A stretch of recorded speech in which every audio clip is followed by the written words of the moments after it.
Bueno, muy bien, nuevamente al aire. Esta noche quiero presentarte un periodista especializado en todo lo que tiene que ver con el mundo agro, todo lo que tiene que ver con cultivos, el tema de las carnes, la leche, todos los productores que hay en la Argentina. Es una persona que yo realmente hacía tiempo que tenía muchas ganas de entrevistarla. Siento que tiene una manera muy particular y muy honesta de transmitir todo su conocimiento, así que sin más vueltas quiero presentarles al señor Matías Longoni, que lo tengo del otro lado del teléfono. Matías, buenas noches, ¿cómo estás?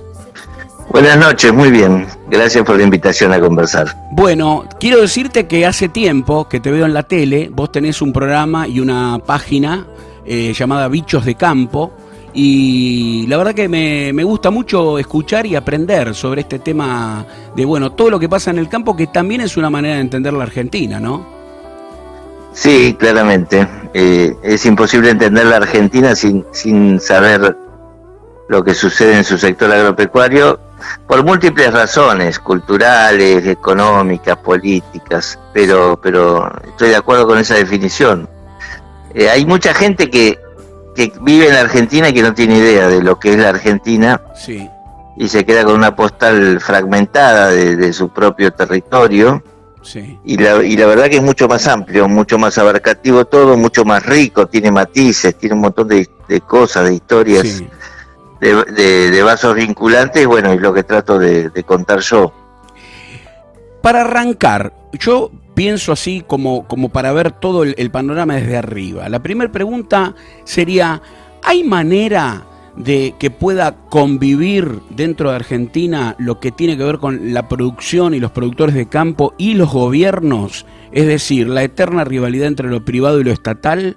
¿Habría alguna forma? Porque uno como televidente o como oyente ve que permanentemente hay cortocircuitos o etapas donde hay digamos, conflictos.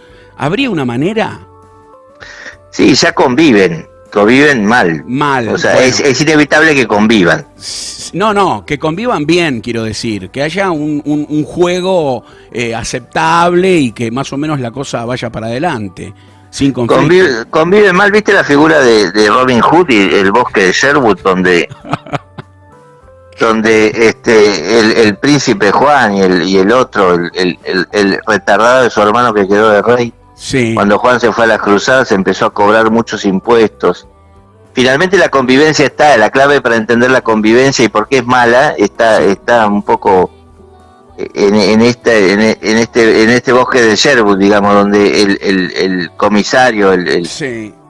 va y recauda y recauda demasiado de un interior al cual le da muy poca bolilla, además, porque Sí. al comisario le interesa lo único que suceda de las murallas para adentro. Sí. Vendría a ser de Buenos Aires y todas las ciudades más pobladas que tienen una masa electoral. Sí. Bueno, a mí esta imagen me da la sensación que es pertinente, porque en realidad conviven como en esa postal de el comisario pasando a recaudar en una carroza los impuestos y llevándose la riqueza al interior hacia la ciudad de Buenos Aires. Sí. Es un mal modo de convivir. Va generando una Argentina deforme, cada vez más deforme, donde el 50% de la población está a 400 kilómetros del Obelisco, La Redonda, sí. y donde entonces el interés de la política del príncipe Juan y de todos sus vasallos se ubica, digamos, en ese epicentro, y se olvida un poco, digamos, si va a haber buena forma de vivir en la Argentina va a ser cuando el desarrollo sea más armónico entre Buenos Aires y el resto del país. Mientras tanto, la convivencia que existe, que es inevitable, es un poco de vasallaje, digamos, del interior productivo, entregando recursos y más recursos para sostener lo que yo digo que es un país medio amorfo. Yo me lo imagino un país con el cuerpo muy chiquito y la cabeza demasiado grande. Claro. Ahora, te cuento, este programa es un programa muy versátil o caprichoso. Hemos entrevistado a artistas, a veces a algún político. Hace cosa de un mes lo tuvimos a Guillermo Moreno. Obviamente yo no voy por el lado de la política porque no es lo mío, no es mi fuerte. Pero aparece, digamos, la imagen de la gente del campo son oligarcas. la gente, hay 1000 familias, me dice Moreno, que son los dueños de la pampa productiva.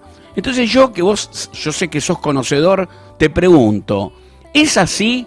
¿Hay una oligarquía en lo que llamamos la gente del campo? ¿Cómo es la historia, en definitiva, para entenderla? O sea... Hubo una oligarquía sí, muy potente sí, en la historia que se ha ido despedazando por efecto de las generaciones. uh-huh, Hay una frase que repiten mucho los productores cuando tratan de justificar que ya esa oligarquía no existe, que es que la reforma agraria en la Argentina se hizo en la cama. Y vaya si algunas familias se fragmentaron o utilizaron demasiado la cama porque tendrían 8 o 10 hijos y así iban subdividiendo la tierra. Sí. Digo, esa es una de las postales. Por un lado, aquella oligarquía que supo manejar incluso los gobiernos nacionales o poner ministros, sí, digamos, por efecto del paso del tiempo ha perdido mucha potencia. Esto por un lado.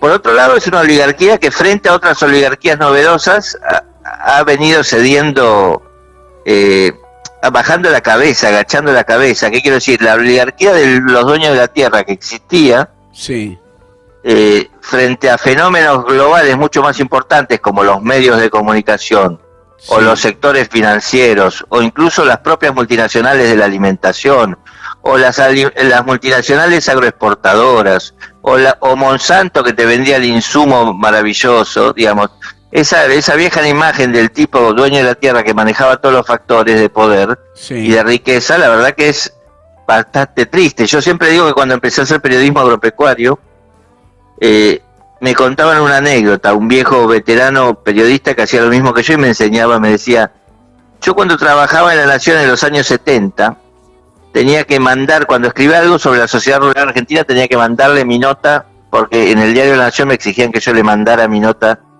al presidente de la rural para que la avalara, para que le diera el visto bueno. Claro. Esa imagen de la oligarquía ahí es temible.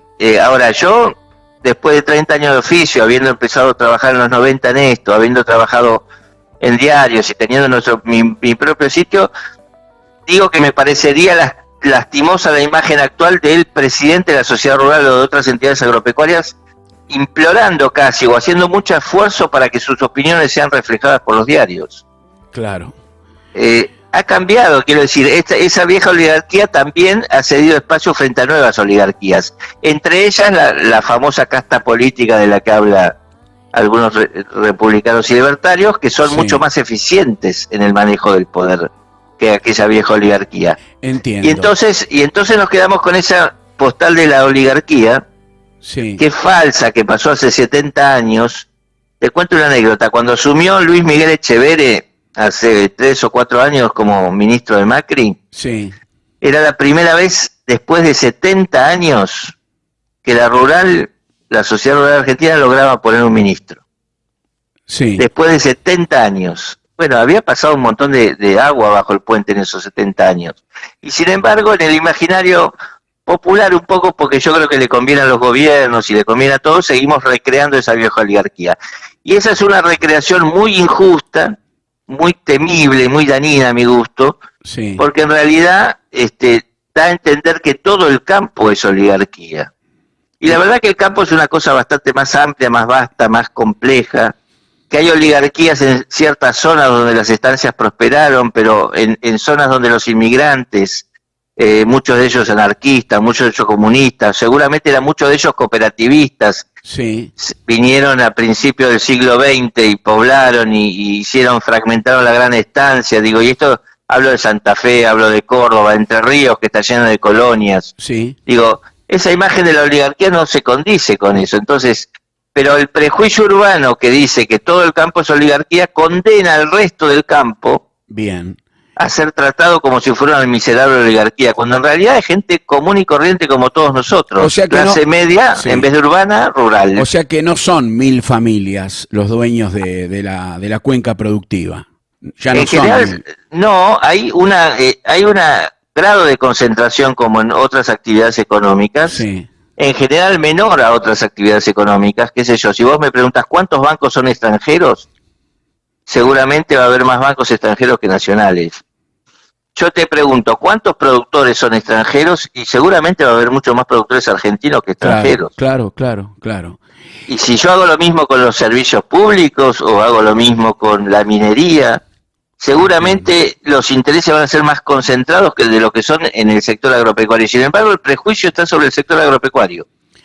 Y esto es muy triste, y lo quiero enfatizar, para quienes son clase media agropecuaria, que son muchos, que son los que son olvidados, porque como el campo es oligarquía, no merece ser tratado con política pública progresista. Yo te cuento, yo tengo algún compañero del colegio, yo fui al La Salle, tengo algún compañero, el Lolo, que tal vez esté escuchando la radio, que él es productor agropecuario, y yo veo lo bien o lo mal que la pasa cuando hay una helada, cuando no llueve, lo que le sale comprar una máquina, que habla, cuando dan los números, yo me quedo helado porque hay que invertir mucha guita, pero bueno, yo a él no lo veo como un oligarca, sí lo veo como un tipo que, bueno, trata de salir adelante con el campo que creo que era del padre y, bueno, él sigue adelante con el emprendimiento. Ahora, bueno, dicho esto y aclarado esto, tengo un montón de preguntas. Dale, vamos. Por ejemplo, tema semillas, el tema de las semillas. Yo quiero saber... alguna vez alguien me dijo, mira, yo uso semillas autóctonas, semillas criollas.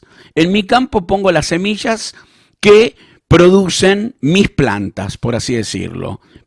Pero ¿qué pasa? El tipo del campo al lado tiene semillas transgénicas que las compra una empresa. ¿Y qué ocurre? Por una cuestión de que los campos están pegados, es muy común que parte de esas semillas caigan en el campo de él, entonces él tiene una producción con semillas de él y semillas de al lado, y le genera hasta un conflicto legal. ¿Cómo es la historia de las semillas?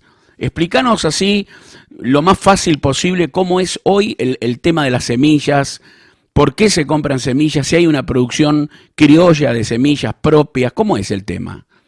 Me estás contando la película esa Percy versus Goliat. Y bueno, seguimos con la película. Pero ¿cómo sería? Para entenderlo, más o menos. Como en todas las tecnologías, como en todas las áreas de la ciencia, de la tecnología, en el área semillas, sí. En los últimos 30 años hubo una aceleración violenta de la incorporación de mejorías en las semillas. Sí. Semillas que resisten más esto, que son menos vulnerables a tal bicho. Okay. La biotecnología agrícola como ciencia apareció y irrumpió en los últimos 30 años. ¿Qué es la biotecnología? Jugar con las cadenas genómicas de las plantas. Sí. Esto permite, ya sea con un transgénico, que es traer un gen de una especie para incorporarlo en otra, o con mejoramiento genético tradicional, pero mucho más acelerado. Antes tenías que esperar quizás 2 o 3 años y cosechas para seleccionar los mejores ejemplares. Vos ibas y a ojo seleccionaban la mejor planta que creías que respondía, y de eso multiplicabas esa y no las demás, no las que no respondían, y ahí ibas haciendo una selección natural. Esa selección natural se hizo durante milenios. Desde el origen de la agricultura se va seleccionando los mejores ejemplares. Si una planta de tomate te dio buenos tomates, hace 10.000 años, el tipo no era tonto, guardaba la semilla de esa planta y descartaba las otras, las que daban poco tomate. Correcto. Este mejoramiento general, este mejoramiento genético, se aceleró muchísimo con la biotecnología, que tiene un montón de herramientas. La transgénesis es una. Después hay ahora edición génica, ahora está el CRISPR, que cortan un pedazo del genoma y anulan determinado factor o característica de la semilla. Digamos, se va multiplicando a pasos agigantados la posibilidad de acelerar los procesos de selección. Bueno, los tipos, lo que pasa hoy en la Argentina, un debate interesante que todavía no está saldado ni mucho menos, y pasa en realidad en todas las agriculturas del mundo, pero en la Argentina se nota mucho más porque en la Argentina lo que no tenemos es una buena política pública. Ajá. Y un Estado que garantice derechos en general. Esto pasa en la educación, en la salud y también en las semillas. Ajá. Los tipos que hacen ese trabajo de mejoramiento con biotecnología, y empezamos por Monsanto, una multinacional que ahora ya no existe más, pero que en su momento fue la que dijo: protesto, señor juez, señor gobierno argentino, porque usted no me está reconociendo la tecnología y el mejoramiento que yo puse en esta semilla. Hablamos de la soja transgénica, sí, la que hoy abunda en toda la región pampeana, sí, pero hablamos también de desarrollos del INTA, hablamos de desarrollos en porotos, en arroz. Lo que hay es una gran sensación de piratería trucha, ¿viste? Cuando se copiaban los CDs, Sí. y uno compraba el CD del artista que acababa de salir, o el jueguito de la computadora, pero en realidad lo compraba trucho, y finalmente el autor intelectual de esa obra Claro. musical o de esa semilla no cobraba nada. Bueno, esto es un poco el estado de situación. Sí. Y la pelea que estamos viendo en la Argentina es si finalmente la legislación argentina protege a quienes hacen CD legales, a quienes hacen Correcto. semillas legales. Al tipo que hace Bueno, semillas mejoradas, perfecto. esto Sí. colisiona con un derecho milenario de los agricultores, que es el de guardar parte de sus semillas, de hacer el mejoramiento tradicional. Bien. De decir, este tomate es mejor y yo guardo este tomate para el año que viene. Es el derecho al uso propio.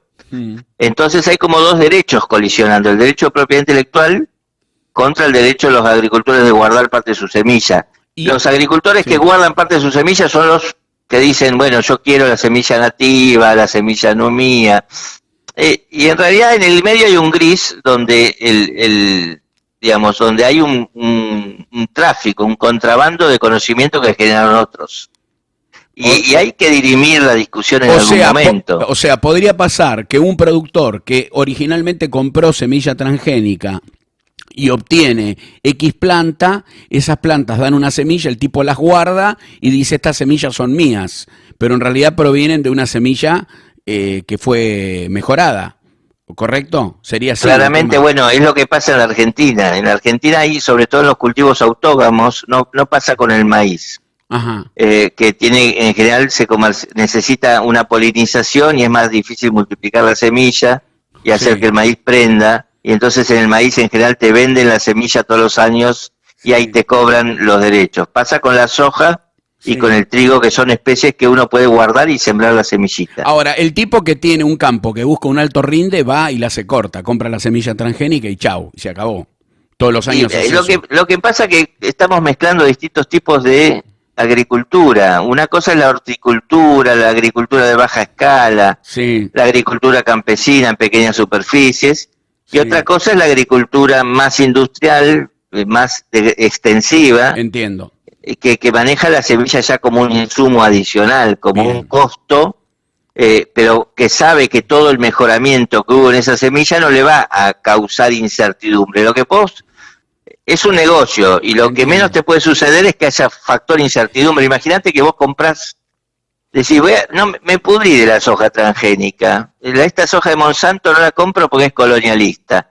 Y entonces te vas a la feria de Tilcara y comprás semilla de soja. Sí, Te dicen, esta es la semilla de soja nativa, convencional, la sembrás y te da 10 quintales, cuando la soja en promedio rinde 30 quintales. claro. Te querés matar. Entiendo. Entonces, digo, es cierto que el romanticismo de lo que significa la semilla se pierde en la agricultura industrial, Sí. y que esta pasa a ser un insumo más, casi como el agroquímico, como el fertilizante, como la maquinaria. Bien. Como pero es como la discusión entre dos modelos que son antagónicos. Entiendo. Y Falta, no lo son tanto. digamos, para resumirlo, falta una legislación para que puedan convivir estos dos sistemas. ¿Sería así el resumen?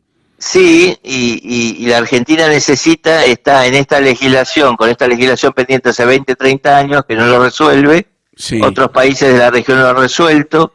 Las empresas como Monsanto están conformes porque recuperan regalías por lo que desarrollan, pero además hay un mercado de pequeñas semillas para pequeños agricultores. Deberían convivir los dos modelos. Bien. Y no joderse mutuamente y no ideologizar tanto la cuestión. Bien. Abramos otro tema que quiero saber, que realmente no lo entiendo, te digo, de esto sé muy poco o casi nada. El tema del glifosato. ¿El glifosato es peligroso para la gente? ¿Hay dosis que se respetan o no se respetan? ¿Qué tiene que ver con lo que estamos comiendo? ¿Nos hace bien? ¿Nos hace mal? ¿Cuál es la verdad de la milanesa? La verdad de la milanesa es que el glifosato es un agrotóxico, como le dicen los ambientalistas, un agroquímico, como le dicen los productores, con lo cual es un veneno, Bien. como el Right que usamos para los mosquitos, Sí. pero en este caso se usa para controlar las malezas. Es un herbicida, mata hierbas. Sí. Herbicida, homicida de hierbas. Sí. Lo que pasa es que se ha difundido mucho porque justamente la soja transgénica de Monsanto, es por arte y gracia de la biotecnología, modificó el gen, introdujo un gen, creo que de la petunia, en la soja, porque descubrió que esa petunia resistía a las aplicaciones de glifosato. Entonces la soja se volvió resistente al glifosato. Con lo cual, la agricultura bajó mucho los costos en los años 90, se hizo mucho más sencilla. Sí. Por eso se proliferó la soja, era barato hacer soja, sí, y todo el mundo usaba glifosato. Glifosato, como dije, es un veneno, un tóxico, un agroquímico, que bien usado, como todos los venenos, digamos, no debería causar problemas. Si toda la agricultura argentina, y esto es un proceso que por suerte ahora estamos abandonando paulatinamente, hace soja con glifosato, lo que tenemos es un exceso de glifosato en el ambiente, con lo cual sí podemos tener problemas. Sí. Y si solamente el único herbicida es el glifosato, tenemos dos cuestiones. O echamos mucho glifosato y podemos provocar algún problema en el ambiente, digamos, contaminación de alguna napa o algo, sí. O podemos provocar el problema que hoy es uno de los principales problemas de la agricultura argentina de granos, sí, que es que aparezcan herbicidas, que aparezcan hierbas resistentes al glifosato. Claro, como pasa con las personas y ciertos antibióticos que te terminas haciendo... con eso, o como pasa con las cucarachas con los insecticidas, que sí, se te cagan de risa. Claro. Lo que pasa en la Argentina ahora y en toda la agricultura mundial es que hubo un acceso de dependencia al glifosato, sí, porque la soja era muy buena, la soja transgénica Monsanto. Esta es una etapa que ya después de 20 años está entrando en declinación justamente por la gran cantidad de malezas insolentes que le faltan el respeto no solo al glifosato sino a otros herbicidas, sí, y entonces hay todo un gran replanteo. Ahora, teóricamente el glifosato debería ser, está considerado un agroquímico de baja toxicidad respecto de otros. Sí. Esto de qué alegría, dicen los ambientalistas, se termina el glifosato, es una macana porque en realidad el glifosato se va reemplazando con agroquímicos más fuertes, es como cuando la aspirina no te hizo efecto, pasás al ibuprofeno. Sí, y después al paracetamol y después ya, claro. Sí, después te haces internar, digamos, claro. Y es un proceso que, está todo en discusión en la agricultura argentina. El glifosato en sí no es más que, como la soja no es más que un cultivo, el glifosato no es más que un herbicida. Los excesos son malos, sí, no creo que sean el principal problema de la agricultura y la salud en Argentina, me parece que es mucho más riesgoso.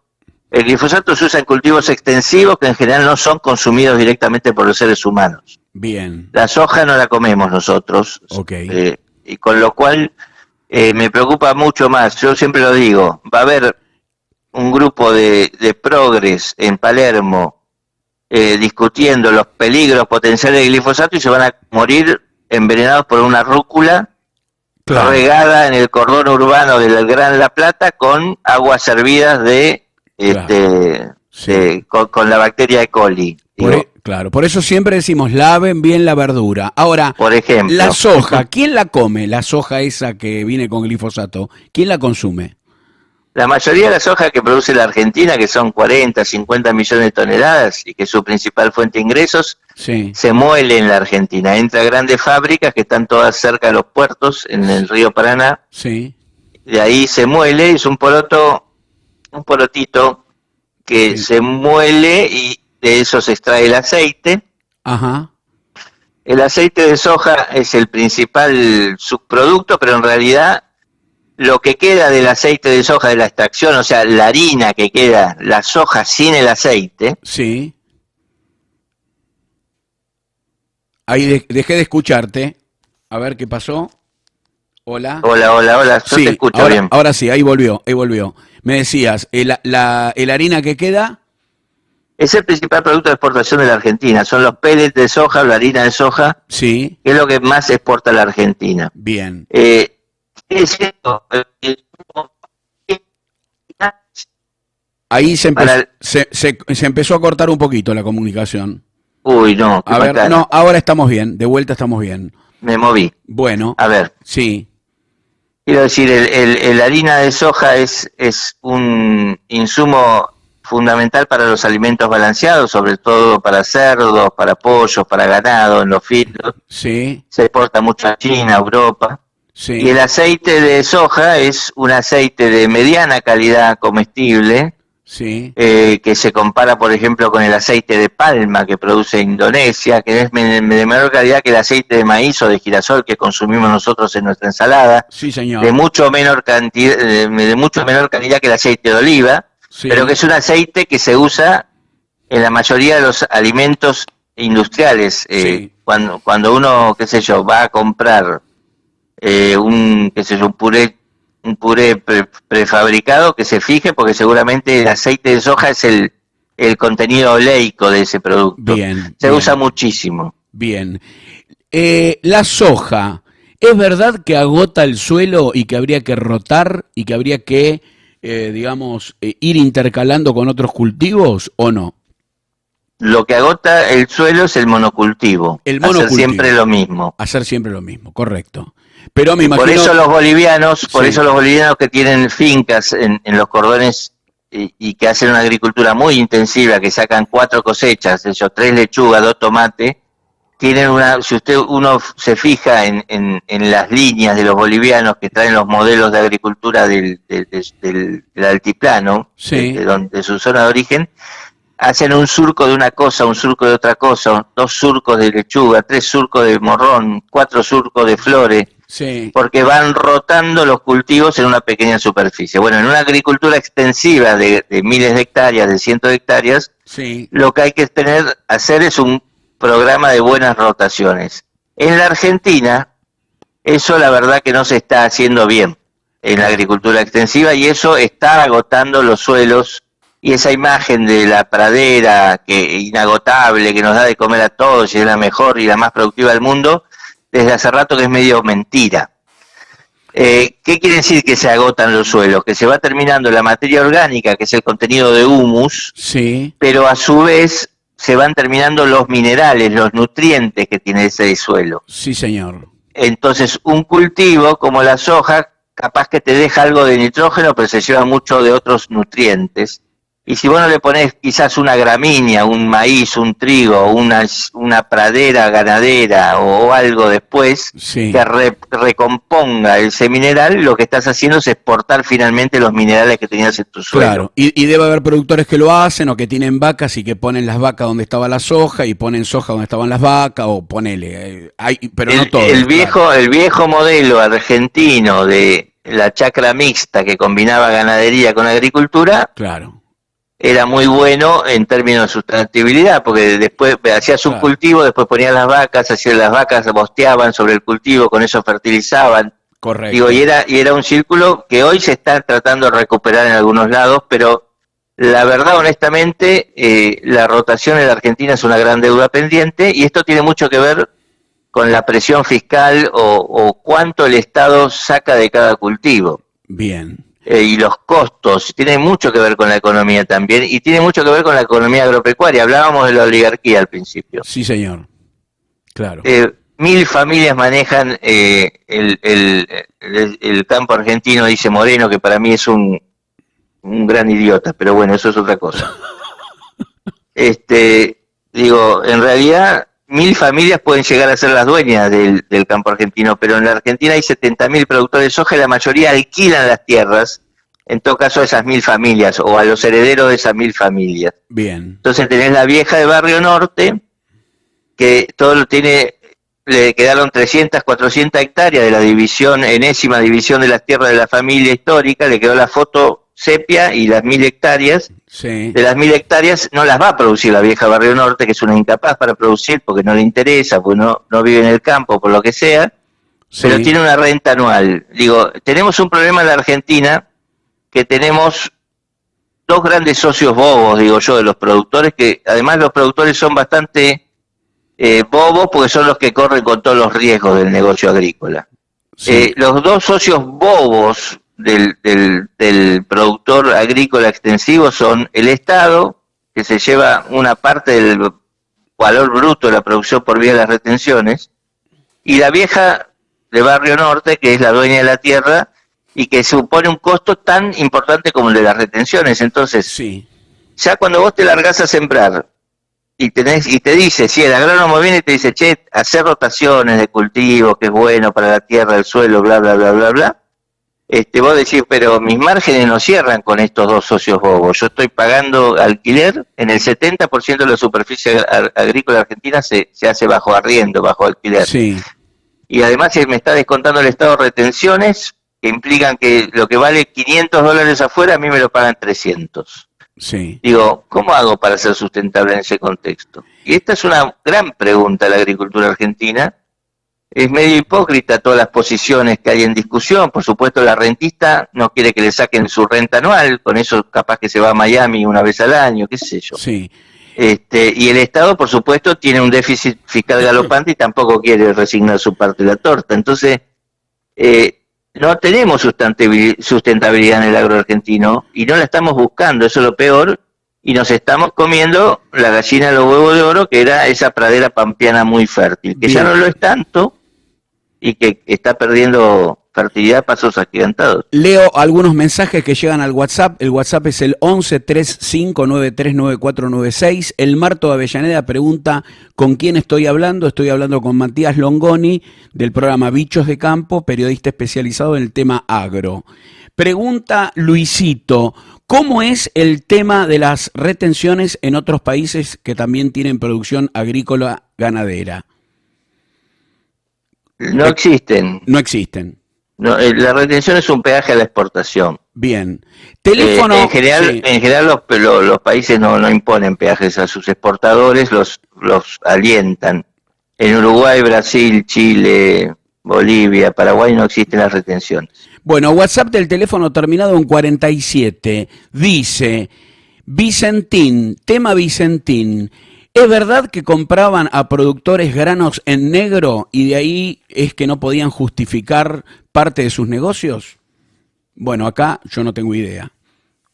Yo tampoco tengo idea. Posiblemente algo llegara en negro. No era Vicentín el que compraba en negro. En todo caso, hay un montón de gente que en el campo, los famosos valijeros, compran en negro y quizás después blanquean eso vendiéndolo a Vicentín. Vicentín tiene que comprar, al ser un exportador, tiene que comprar todo en blanco. Digamos que cuando la presión fiscal es fuerte, bueno, es muy común, ¿no? Ir a comprar, no sé, un sándwich a un restaurante o a donde sea y que no te hagan factura porque el tipo está pasado de impuestos, digamos. Lo pienso así, ¿no? No digo que esté bien. Por un lado, bueno, la economía argentina tiene un 30-40% de marginalidad, de economía marginal, con lo cual es muy difícil competir. Claro. Ahora, en el caso de la soja es mucho más difícil porque está controlado en la aduana, te controlan en el puerto, o sea, todo va hacia ahí y ahí vos controlás.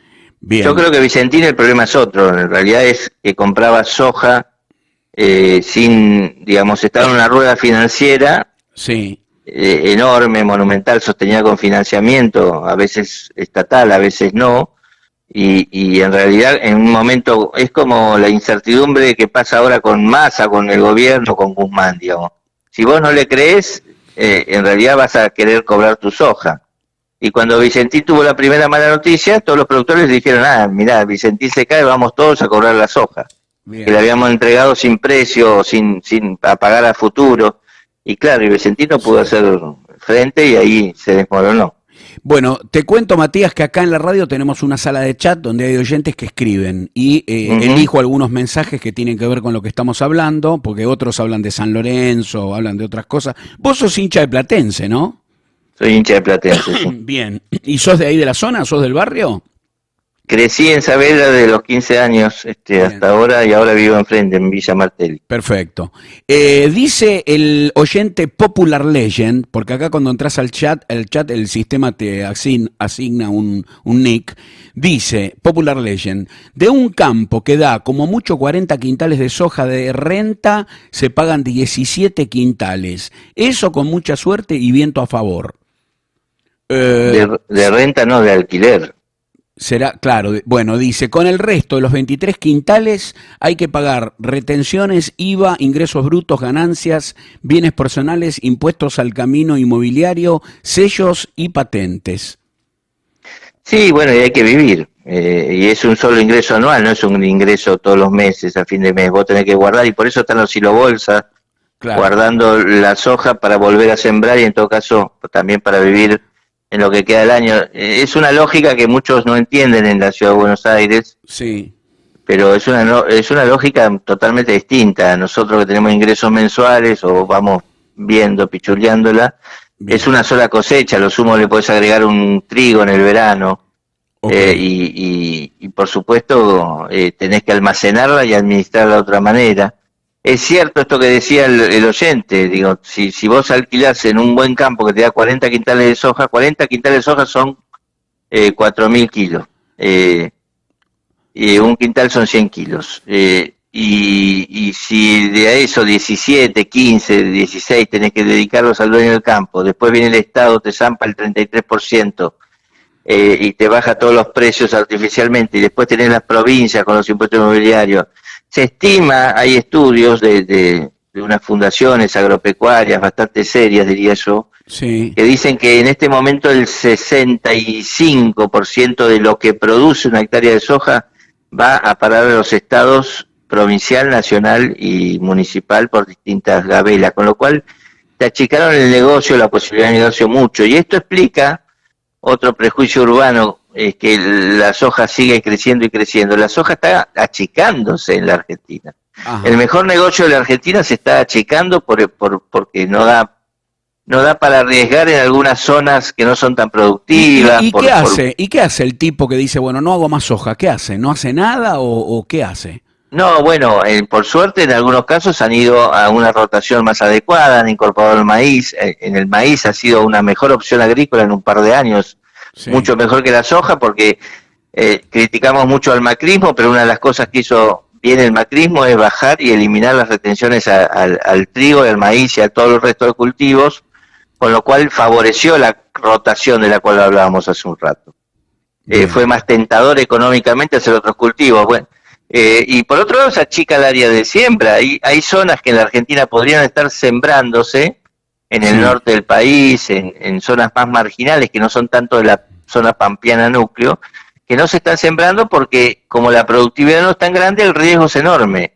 Bien. Capaz que no te llueve bien y perdiste plata. Entonces, por eso se está achicando un poco el área agrícola. El área de soja llegó a ser de 20, 21 millones de hectáreas Sí. hace unos años y hoy está en 16. Bien, siguen llegando mensajes al WhatsApp. Dice esta persona, que bueno, no llegó a ver el nombre, teléfono terminado en 2332, dice, por favor, preguntale, yo como hasta salchichas de soja, ¿esta soja está contaminada con herbicida?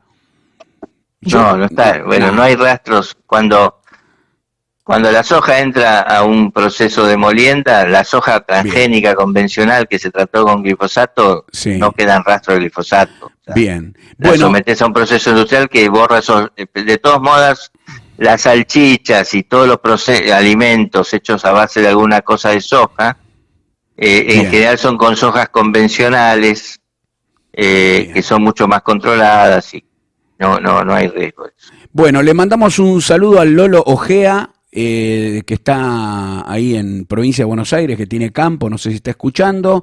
Y acá te pregunta el Chasqui Uru, que está en Colonia del Sacramento, que es oyente. Te pregunta si sos algo de Longoni, el cantante que cantó canciones a Malvinas.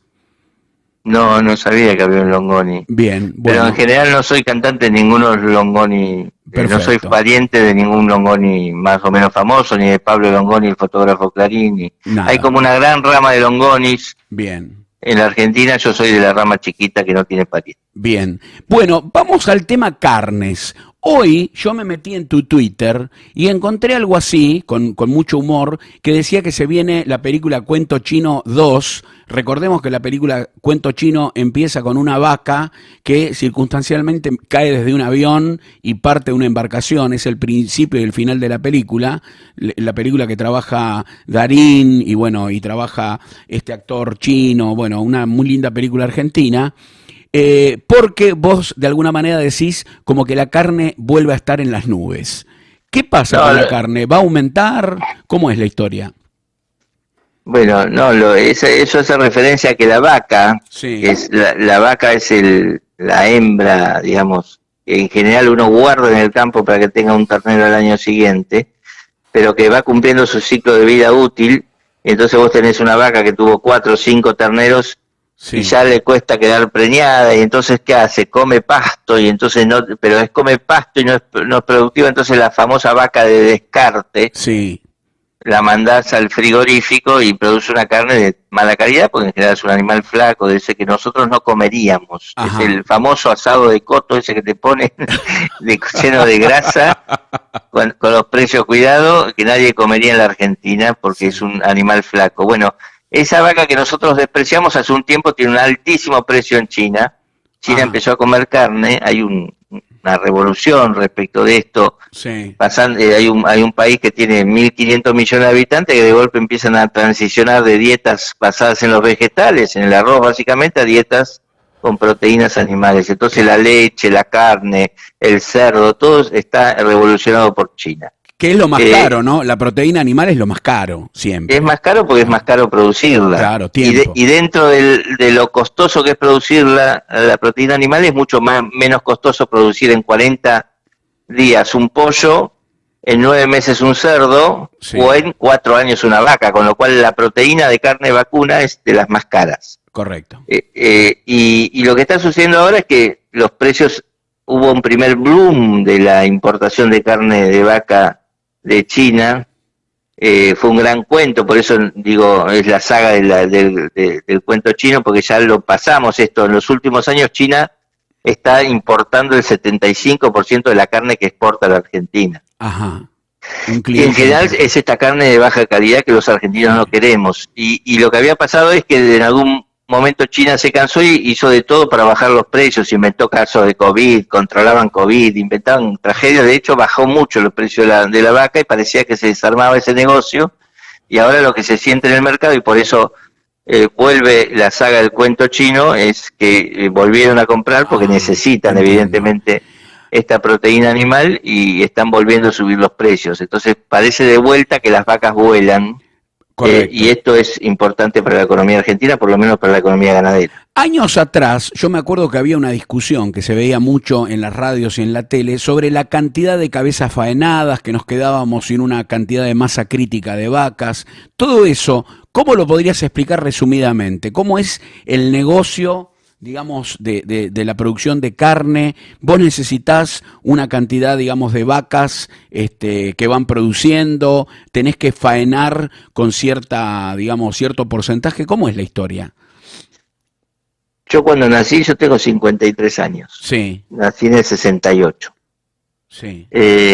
Platense un año antes casi sale campeón, lo cagó Estudiantes de La Plata. Sí. En ese momento éramos 25 millones de argentinos, y teníamos 50 millones de vacas. O sea, teníamos una relación de 2 millones. Yo tenía 2 vacas para mí. Perfecto. No eran mías, pero estaban disponibles ahí. Sí. Ahora somos 47 millones de argentinos y hay 54 millones de vacas. Casi 1-1, casi 1-1. Casi 1-1, 1,2, 1,1. Sí. Esto, digamos, es la mejor explicación de por qué los argentinos hemos dejado de consumir tanta carne vacuna. Hay un encarecimiento relativo. Si la disponibilidad de carne es menor, correcto, claro. Nosotros tenemos que pagar más caro por eso, y en general, bueno, el consumo ha caído. Cuando yo nací el consumo era de 80 kilos por habitante por año, ahora es de 50. Sí. Han crecido otras carnes que por suerte reemplazan lo que dejamos de comer de vaca. Cerdo, pollo, correcto. Uno diría, bueno, pero ¿por qué no crece el stock argentino al doble? Y santo remedio, volvemos a tener 2 vacas por argentino. Sí. Y bueno, no es tan fácil porque creció mucho la agricultura, la soja, todo lo que hablamos antes, y corrió a las vacas a zonas menos productivas. Y entonces es más difícil hacer crecer el stock. Además ahora está la presión ambientalista, si las vacas emiten metano, si se tiran gases y todo eso, Sí. Con lo cual va a ser muy difícil que crezca el stock de vacas. ¿Qué puede hacer la Argentina? ¿Cuál es el dilema, digamos, de la Argentina ganadera? Y hay que ser más productivo con la misma superficie. Como pasa con la agricultura, que tiene que incorporar tecnología, la ganadería tiene que hacer algo. Sí. Hay varias maneras. Por un lado, la Argentina tiene una ganadería medio subnormal todavía, medio primitiva, porque yo te decía que había que guardar las vacas para que tengan un ternero al año siguiente.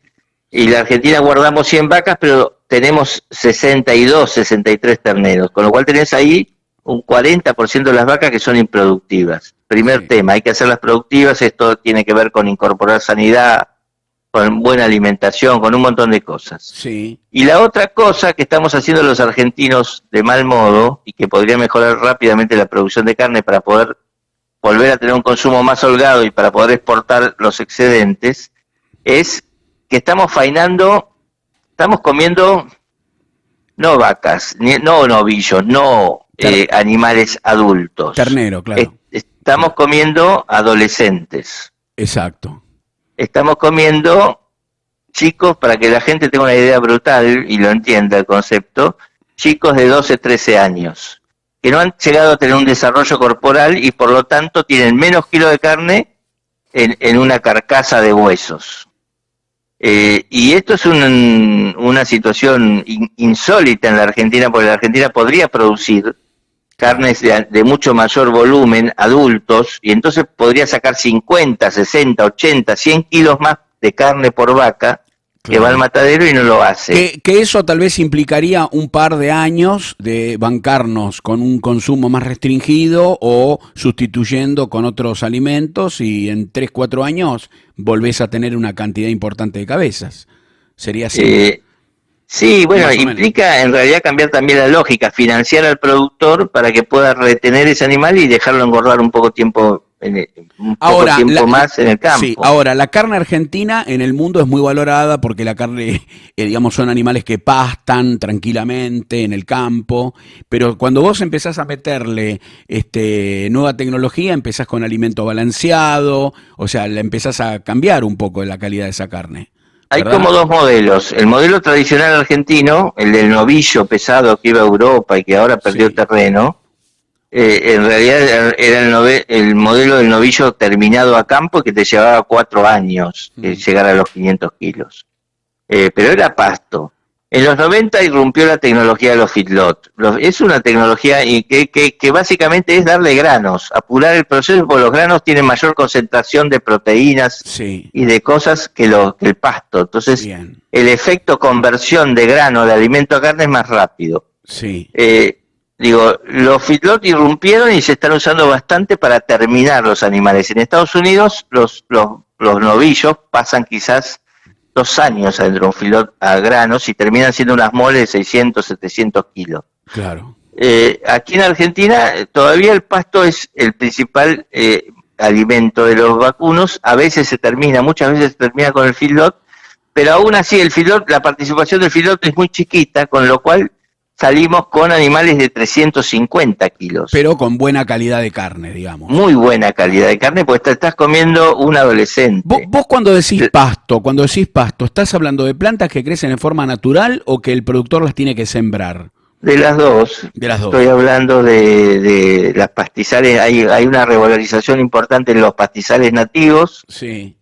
En las zonas donde ese es el pasto que crece naturalmente, Corrientes, Formosa, Chaco, pero también en Pipinas, al sur de la provincia de Buenos Aires, la cuenca de San Borombón, y con lugares donde se puede sembrar una pastura que es más efectiva, más eficiente, un ryegrass, por ejemplo, una alfalfa, y se puede, digamos, mejorar la oferta de pasto. Esto está muy, muy estudiado. Y hay de las dos y los dos son pastos. Finalmente son distintos tipos de pasto. Bien, un tema que a mí me interesa mucho, que es el tema leche, lácteos. A mí me encanta comer queso. Estoy cansado de gastar plata en quesos y ver que es malísimo en la Argentina. Digo, ¿cómo puede ser? ¿Con qué tiene que ver esto? Quiero saber si realmente la leche es un monopolio, cuáles son las empresas que producen o que incorporan toda la leche que la hacen otros productores. ¿Cómo es el tema de la leche? Para entenderlo, digamos así, en primera mano, hablando con vos, ¿cómo es el negocio de la leche en la Argentina? La mayor cantidad de los tambos están concentrados en las zonas donde no estaban los grandes oligarcas. Ajá. Están concentrados en Córdoba, Santa Fe, Rafaela, Villa María. La cuenca lechera, como le dicen, sí. Sí, que son zonas que han sido colonizadas por inmigrantes sobre todo, que además trajeron cierta cultura láctea. Cuando vos querés, heredás o tenés 100 hectáreas, pues sos un pobretón del campo y te compraste 100 hectáreas, y decís voy a hacer un cultivo extensivo, no te dan las cuentas, con 100 hectáreas no te alcanza, entonces tenés que hacer una actividad intensiva, y así florecen los tambos. Bien. Los tambos es una manera de convertir el pasto de 100 hectáreas o los granos de 100 hectáreas en leche, que es un producto con mayor valor. La Argentina llegó a tener 30.000 tambos, hoy tiene 10.000. Es un negocio en retroceso. La Argentina llegó a tener muy buenas pymes lácteas que producían quesos de muy buena calidad. De hecho, todavía hay pymes. Yo te diría, cuando compres queso, busca alguna pyme reconocida que haya ganado premios, que son buenos quesos. Sí. Hay buenos quesos. Lo que pasa es que lo que tiene la Argentina es una industria láctea de envergadura grande, que compite más por volumen que por calidad. ¿Esto qué quiere decir? Tenés empresas bueno, Sancor era un caso histórico, ahora está en retirada, La Serenísima, Sí. Verónica, Sí. que reciben la leche de muchísimos tambos y hacen con eso un producto cuasi industrial, leche en polvo, la leche fluida, el dulce de leche y los quesos, Sí. que en general son de baja calidad promedio, porque son un producto industrial. A diferencia de Europa, que la cultura quesera, Sí. que es tan rica y tan prolífica, es muy artesanal, porque Sí. casi que se procesa y se hacen los quesos a partir de la leche del propio tambo o de 2 tambos a la redonda, entonces tienen denominación de origen, son los quesos de la región, qué sé yo, del parmesano. Sí, sí. Y entonces hay una cultura mucho más de queso vinculado a la producción local. En Argentina, como los países en general nuevos, más jóvenes, como Estados Unidos, como Australia, el proceso industrial no es tan artesanal como en Europa, sino más bien industrial. Esto nos hace perder de vista la calidad para tener más volumen. Ahora, para un tipo que vive en la capital federal o en el conurbano, es muy difícil acceder a esos tambos chicos que producen buenos quesos. No es tan difícil, es cuestión de buscar un poco. En Suipacha tenés una ruta, tenés Sí. 2 o 3 empresas queseras. ¿Y te venden los tipos, te mandan a domicilio, tenés que ir allá a comprar? ¿Cómo es?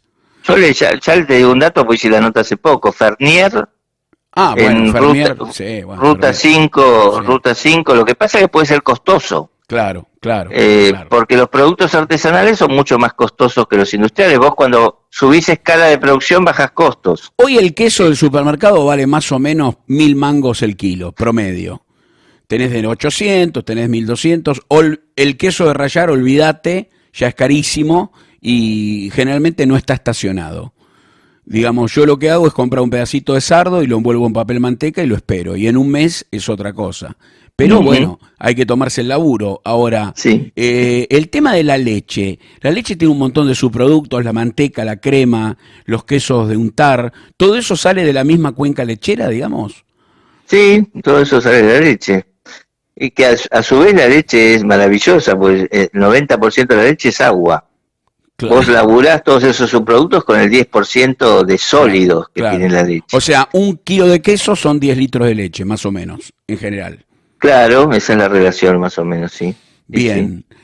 Bueno, tengo un montón de cosas más. Lo que pasa es que no quiero abusar de tu tiempo, pero por ejemplo, todo el tema de los productores de otras cosas, llámese miel, llámese frutas, los tipos que hacen arándanos, los tipos que hacen cerezas, los tipos que hacen frutillas, los que hacen, no sé, alcauciles, espárragos, toda esa gente está sometida a estas mismas leyes. Es un encare diferente, lo pueden ellos mismos distribuir en el mercado interno. Vos que conocés, que he visto que has hecho notas a distintas personas, ¿cómo vive esa gente? ¿Cómo es la historia?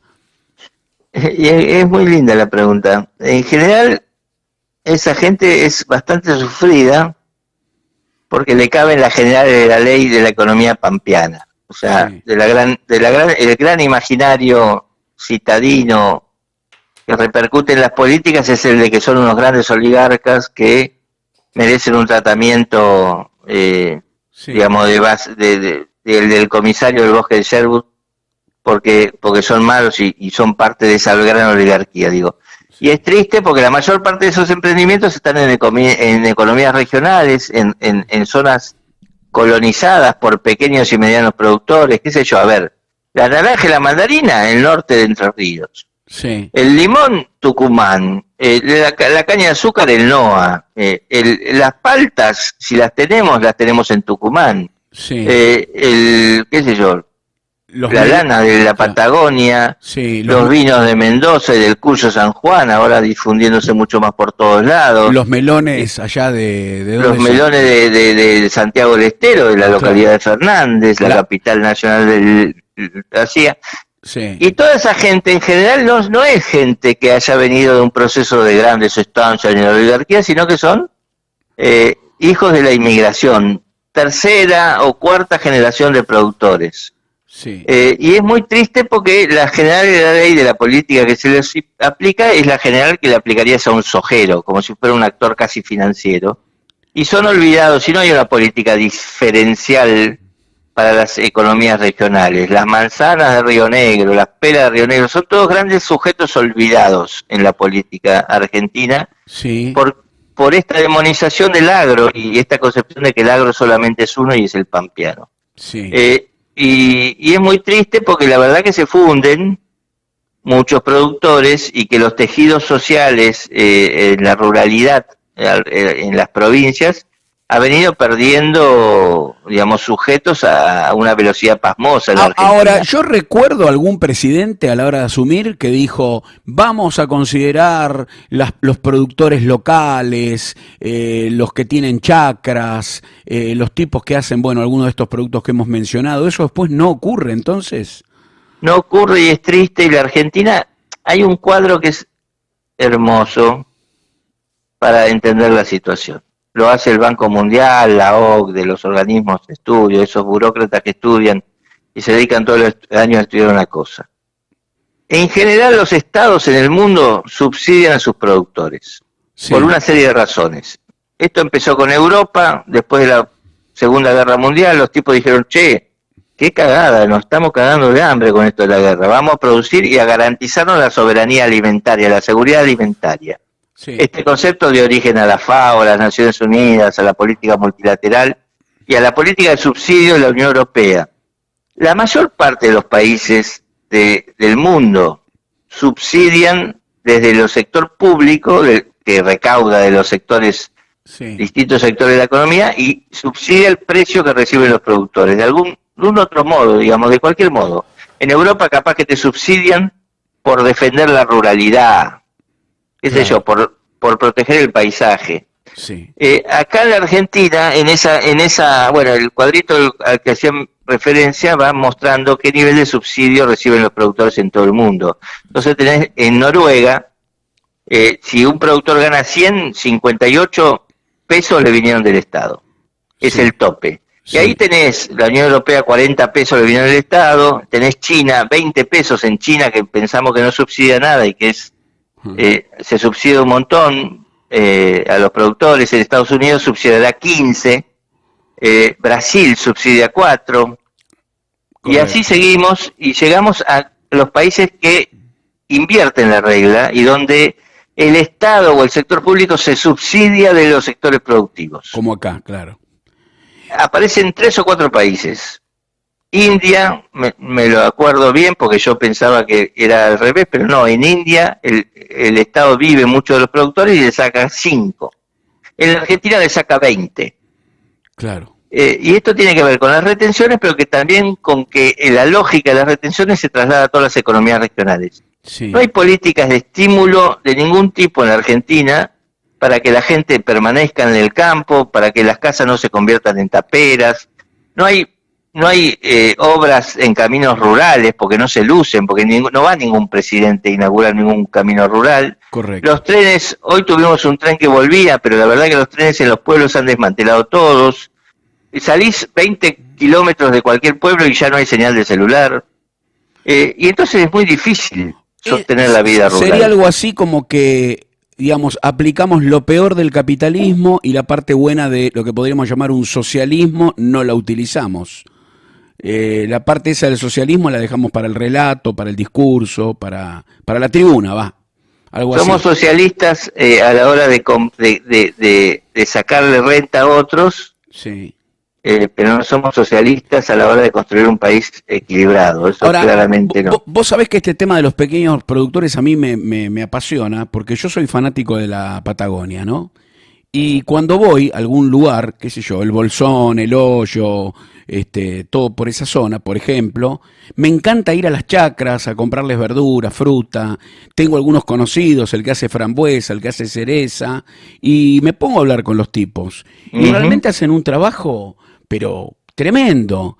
Y de pronto los tipos tienen un incendio, como ha ocurrido en esa zona, que cada dos, ujú. tres años hay un incendio misteriosamente siempre en el mismo lugar, y hacen, creo que desde el último incendio, que no tienen luz o no tienen agua potable. Entonces digo, pero ¿dónde está el Estado acá? ¿Qué pasó con el gobierno provincial? ¿Cómo puede ser? Ni hablar de los aviones hidrantes y bla, bla, bla. Pero siempre es como un estado de indefensión que está esa gente, que en realidad son los que también favorecen al turismo. Porque, por ejemplo, te cuento, hace cosa de 4 o 5 meses le hicimos una entrevista muy linda al que hace whisky ahí en esa zona, en la zona de Sí, la sí, comarca, sí. La Ujú. Lazana, un whisky muy bueno, premiado internacionalmente, y todo lo hacen, digamos, sin ningún tipo de ayuda, al contrario, con un montón de dificultades, de padecimientos, de temores. A esto se suma, bueno, el tema mapuche, bueno, un quilombo sideral. Y no termino no lo termino de entender, me parece inaceptable, digamos. Pero bueno, después de haber hablado todo esto con vos, uno, digamos, comprende en dónde estamos parados, ¿no? Es inaceptable. Bueno, yo he hecho muchas notas de esas, me dedico buena parte de mi trabajo a tratar de rescatar esas historias. Y sí, la verdad que es indignante, porque los tipos no es que sean, eh, los tipos son los que generan Sí, soberanías, sí, producción, posibilidad de desarrollo económico en un lugar. Más o menos, depende de las posibilidades productivas de cada seguro, lugar. sí. Pero finalmente son como vistos o mal vistos, no sé si por este prejuicio antisojero, por qué, o por el prejuicio antisociedad rural argentina de 1945, cuando la rural podía tumbar gobiernos. Ahora te digo, yo me cago de risa del presidente de la sociedad rural argentina, y Claro. soy un don nadie.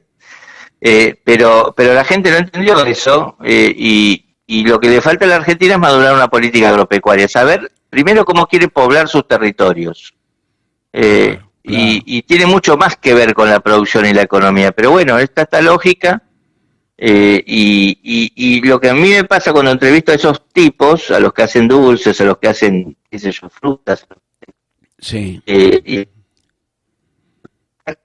y esto es lo que me encanta de Bicho de Campo, que los tomamos como sujetos casi románticos. Yo digo, en cada historia de estas hay una aventura, es un sí, sí, aventurero, un tipo que sí, está sí, sí. no solo digamos, actuando con lógicas agropecuarias, que son lógicas tenidas necesariamente de riesgo, que te granice, que te llueva, que no te llueva, Sí, los sí. riesgos innatos del negocio agrícola, sino que tienen además en la Argentina un riesgo adicional que es el riesgo político, que el boludo de Moreno, al cual vos entrevistaste desde Buenos Aires, sin saber un carajo, defina que a esos tipos les tiene que cerrar las exportaciones porque en el barrio Mataderos el dulce lo encontró muy caro.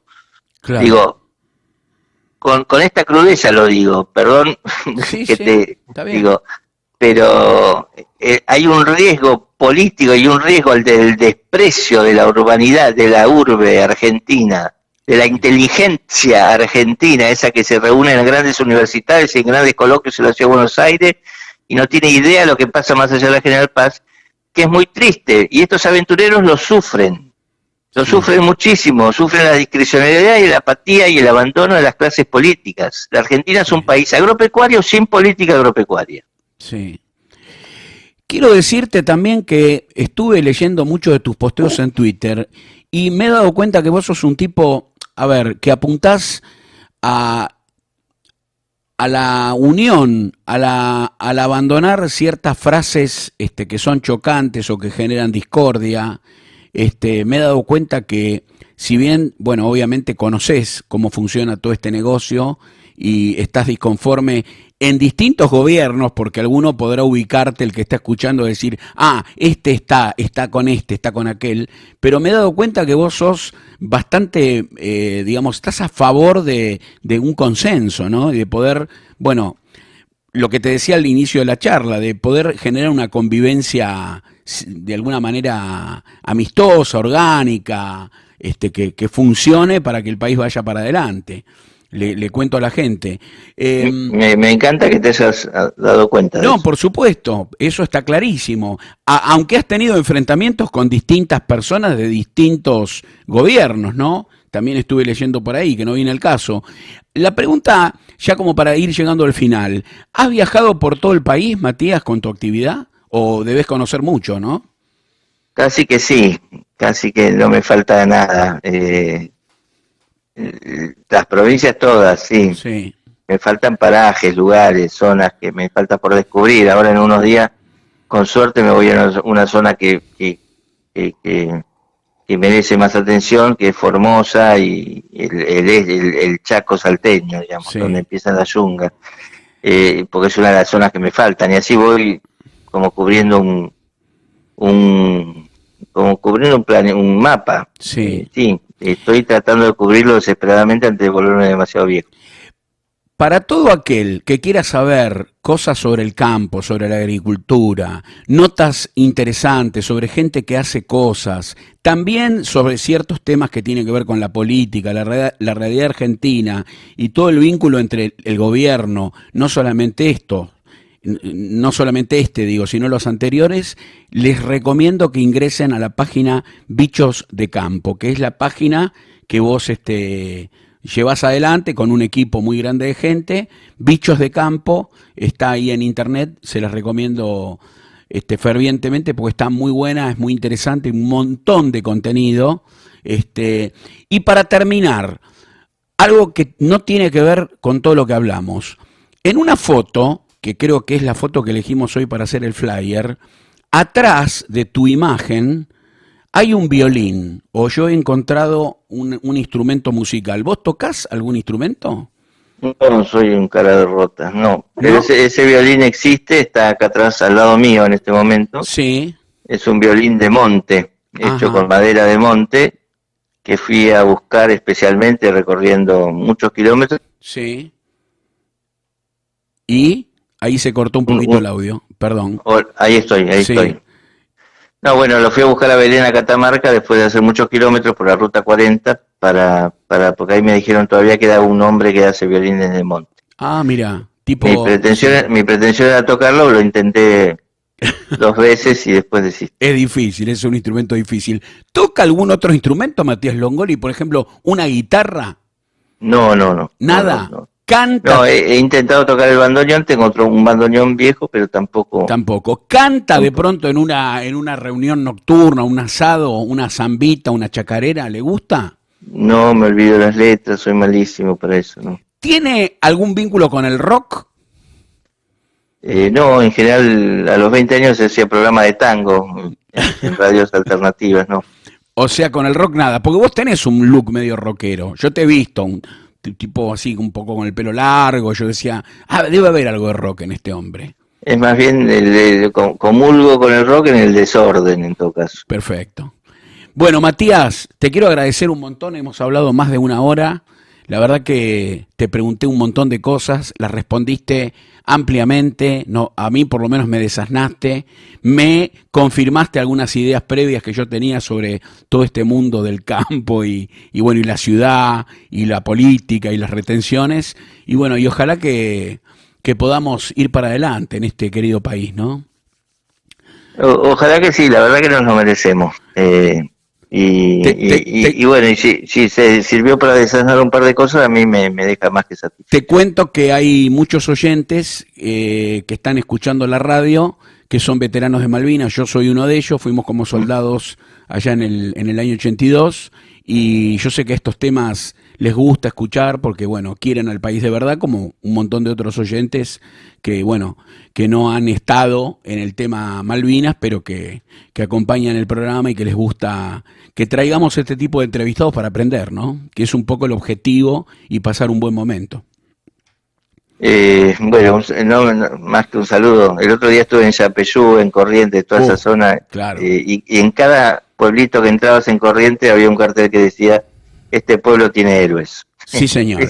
Es maravilloso eso. El general San Muchas veces, si lográramos en algún momento sentir que todos somos héroes o todos somos parte de una película colectiva, este país sería mucho más vivible de lo que es ahora. Seguro. Y yo a veces pienso, digo, acá tendría que venir a gobernarnos, no sé, el bisnieto de San Martín, un tipo con una mística y que nos insufle un patriotismo sano y que podamos realmente resolver tantos asuntos que vienen de larga data, ¿no? En esta Argentina, que hace tantos años que estamos en problemas. Y yo me conformaría con que ojalá alguna vez recuperemos el gobierno de nuestras cosas. Exacto. Bueno, Matías, te quiero mandar un gran abrazo, has sido muy gentil. Yo realmente hacía mucho tiempo que tenía ganas de entrevistarte. Me fue muy sencillo ponerme en contacto con vos, como ocurre siempre donde uno encuentra una persona amable, generosa, y que no está subido al yovaca, como decimos a veces cuando producimos los programas. A veces nos cuesta mucho conseguir entrevistados de renombre, gente con mucha experiencia, porque bueno, están un poco lejos, ¿no?, de los pequeños programas como nosotros, así que muy agradecido. No, por favor, ha sido un gustazo. Hemos hablado con Matías Longoni, especialista en temas del agro. Muchas gracias. Vayan a la página Bichos de Campo, que es una maravilla.